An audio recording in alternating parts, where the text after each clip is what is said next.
আমরা গিরিরাজ পরিক্রমা শুরু করছি বিকেল এখন বাজে কটা?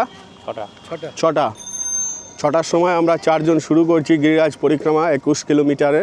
তো রোমাঞ্চকর যাত্রা আমাদের গিরিরাজ পরিক্রমার। এই যে সুন্দর মার্গ দিয়ে শুরু, আর সবাই চপ্পল ছাড়া 21 কিলোমিটার চলবো আজকে। সঙ্গে আছে ভাগিনা, মামা, দেবু দাদা। ঠিক আছে, চলো বলো গিরিরাজ মহারাজ কি জয়।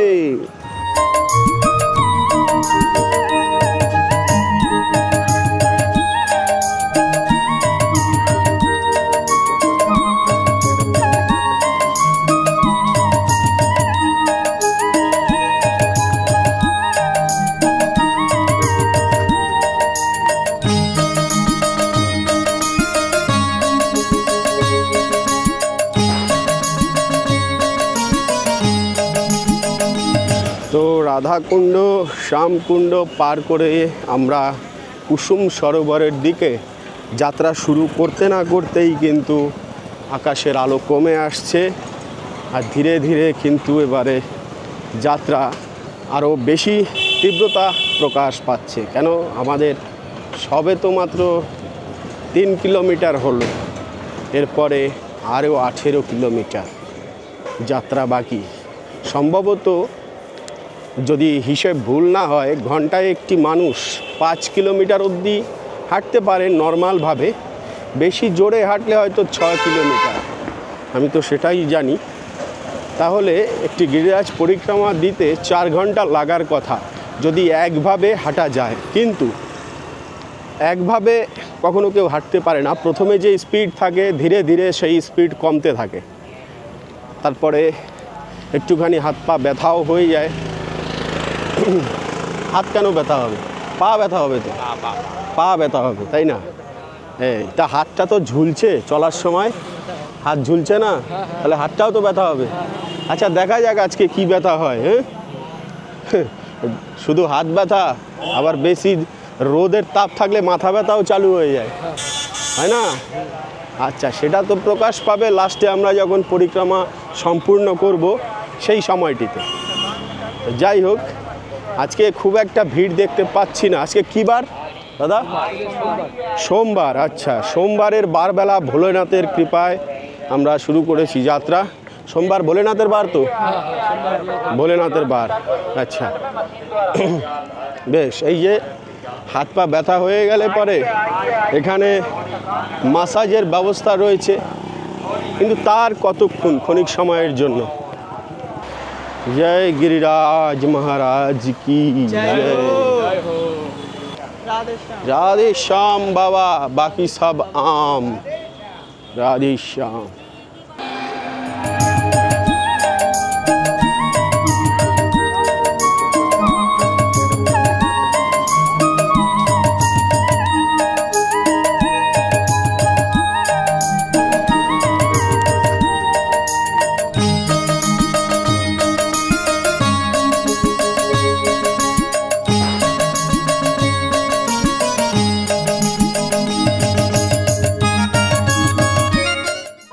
যাই হোক, এবারে আমরা পৌঁছালাম কুসুম সরোবরের তটে। আর কুসুম সরোবরের তটে রাধারানীদের ভক্তদের দৃশ্য দেখুন। এই যে দেখুন কত হংস বিকেলবেলা এই সরোবরের নিকটে যাচ্ছেন লাইন দিয়ে। আও,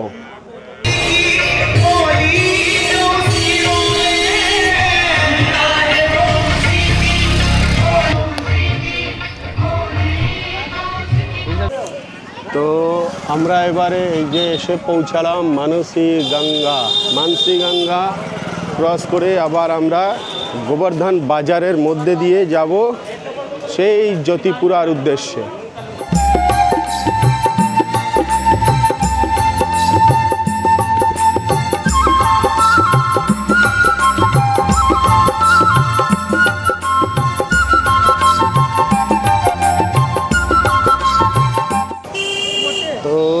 এবারে আমরা এসে পৌঁছালাম দানগাতি মন্দিরের নিকটে, গোবর্ধনের মার্কেট। এবারে গোবর্ধন থেকে আমরা বাঁ দিকে দিয়ে জ্যোতিপুরার উদ্দেশ্যে ফের রওনা। যতক্ষণে জ্যোতিপুরা না পৌঁছাবো ততক্ষণে কিন্তু মনে হবে না যে আমরা অনেকটা কাছে এসেছি। কেন কেন কি জ্যোতিপুরাটা যাওয়া মানে অর্ধেক রাস্তা চলে যাওয়া, এই হলো ব্যাপার।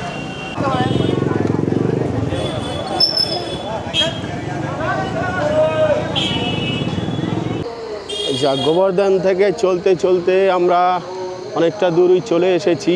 এবার এই যে আন্নোর গ্রাম 2 কিলোমিটার, পুছড়ি লোটা 5 কিলোমিটার এখান থেকে।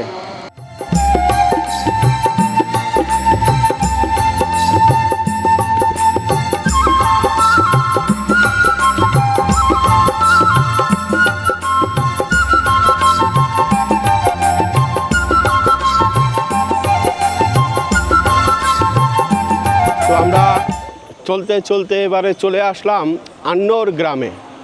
এই গ্রামটির অনেক মহিমা রয়েছে। ভগবান শ্রীকৃষ্ণ গিরিরাজ মহারাজ রূপে যখন অন্ন গ্রহণ করছিল তখন বলেছিলেন অন্ন অর।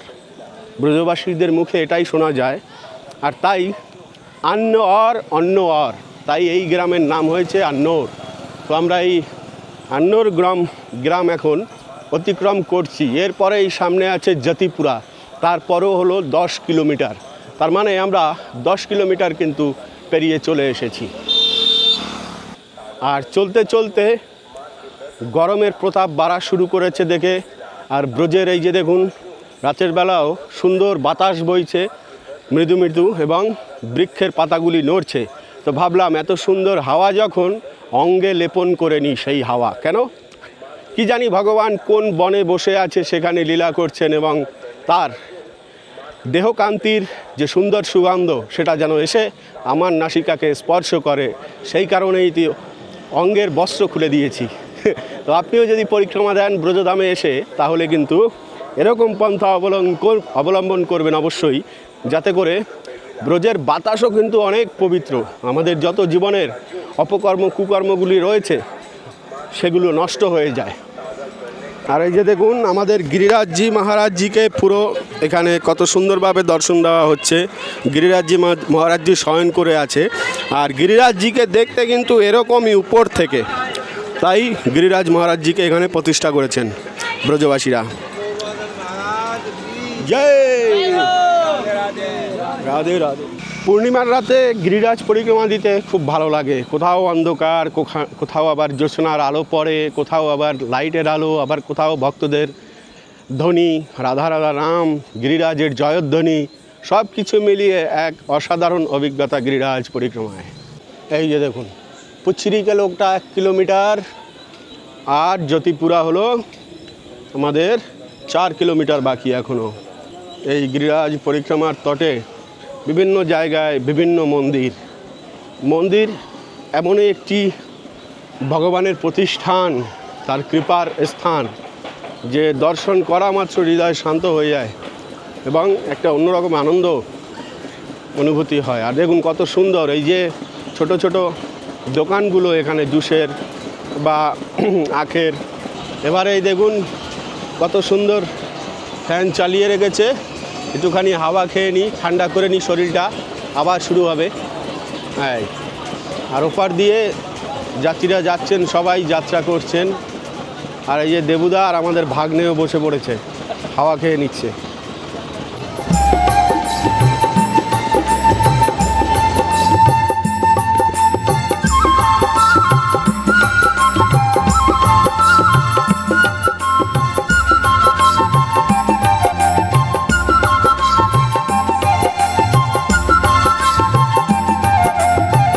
এই যে রাতের বেলা ব্রজের আকাশের নিচে এই যে দেখুন মন্দির, পুছড়িকে লোটা মন্দির।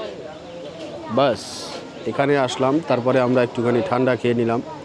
ঠান্ডা খেয়ে আবার যাত্রা শুরু করব এখান থেকে পুছড়ি লোটা মন্দির। আজকে খুব একটা ভিড় নেই, হালকাই ভক্তদের যাত্রা দেখতে পাওয়া যাচ্ছে।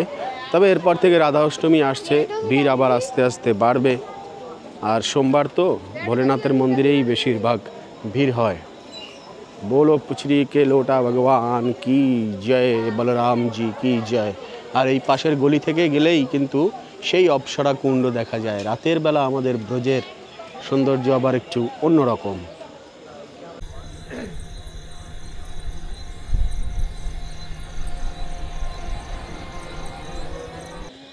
তো আমাদের ব্রজে সারা রাত এরকম পরিক্রমা হতে থাকে। ঠিক এই যে চিত্রটা দেখা যাচ্ছে এটি কিন্তু রাতভর থাকে। জায়গায় জায়গায় গোমাতাদের পাওয়া যায়, ব্রজবাসীদের পাওয়া যায়, আর ভক্তদের পাওয়া যায়। যতটা এপাশে রাস্তা এপাশেও ততটা চওড়া রাস্তা, কোথাও কোথাও সরু। বেশ রাতভর এভাবেই আনন্দ করতে করতে, এ কোনো সাধারণ পথ চলা নয়, এ হলো আধ্যাত্মিক পথ চলা, যা গোবিন্দের দিকে ধীরে ধীরে এই পথ আমাদেরকে নিয়ে যায়। যত চলা যায় ব্রজের পথে তত ধীরে ধীরে গোবিন্দের পথ কিন্তু সুগম হয়ে আসে, আর জড়জাগতিক যে লম্বা পথগুলো আছে সেগুলো হারাতে থাকে, আধ্যাত্মিক জগতের পথ উন্মোচিত হতে থাকে। তো যাই হোক, কোথায় তাহলে আমরা এসে পৌঁছালাম? জতিপুরা যে স্থানটি, সেটি এখনও 1/2 কিলোমিটার। হ্যাঁ, আর গোবর্ধন এখান থেকে 3.5 কিলোমিটার। হ্যাঁ, আমরা কিন্তু আর মাত্র 8 কিলোমিটার পরিক্রমা দিলেই পৌঁছে যাব। হ্যাঁ, 8 কিলোমিটার, মোটামুটি 4 কিলোমিটার এই, আর 4 কিলোমিটার আমাদের সেই মাসির কাছে। জয় হো। যাই হোক, কি করতে এসেছিলে আর কি করে যাচ্ছি, এটা কিন্তু বাস্তব কথা। হ্যাঁ, আমরা এই জগতে কি করতে এসেছি আর কি করছি, এটাই করণীয় ছিল আর এটাই করার প্রয়োজন। হ্যাঁ, তো যাই হোক, তো জ্যোতিপুরা অতিক্রম করে আমরা চলতে চলতে চলে এসেছি ঠিক গোবর্ধন মার্কেটে আমাদের। আর এই গোবর্ধন মার্কেটের মধ্যে দিয়েই পেরিয়ে যেতে হবে রাধাকুণ্ডের দিকে। গোবর্ধন থেকে রাধাকুণ্ডের দূরত্ব হলো 4 কিলোমিটার। তো মোটামুটি 4 কিলোমিটার পার করলেই আমরা কিন্তু আমাদের পরিক্রমা সমাপ্ত করতে পারবো। তো দেখুন, আমাদের রাত আর দিন নেই, এখন রাত বাজে 12টার কাছে। হ্যাঁ, যাত্রী কিন্তু এখনও গোবর্ধন এখানে বেশ ভালোই আছে, মানে এখন তো থাকার কথা নয়, তাই না? কিন্তু এরকম সারা রাত আমাদের ব্রজধাম খোলা থাকে, জমজমাট থাকে। হ্যাঁ, আর এই যে দেখুন, উৎসাহের কোনো কমই নেই আমাদের দেবুদার প্লাস সেনাপতি ভাইয়ের এবং আমাদের এই ভাগনার। এনারা বেশ উৎসাহের সহিত যাত্রা সম্পন্ন করবেন। গোবর্ধন আসা মানে হলো বাস হয়েই গেল, আর তো বেশি দেরি নেই। এবার আমরা ডান দিকে মার্কেটের ভিতর থেকে চলে যাব একদম রাধাকুণ্ডের দিকে। অনেকে আবার দেখুন এখান থেকে পরিক্রমা সবে শুরু করছেন, এই যে প্রণাম দিলেন, গোবর্ধন থেকে অনেকে শুরু করেন, কেন এখানে অনেক হোটেল রেস্টুরেন্ট আদি সব কিছু আছে, এখান থেকেই শুরু করেন আবার এখানেই সমাপ্ত করেন।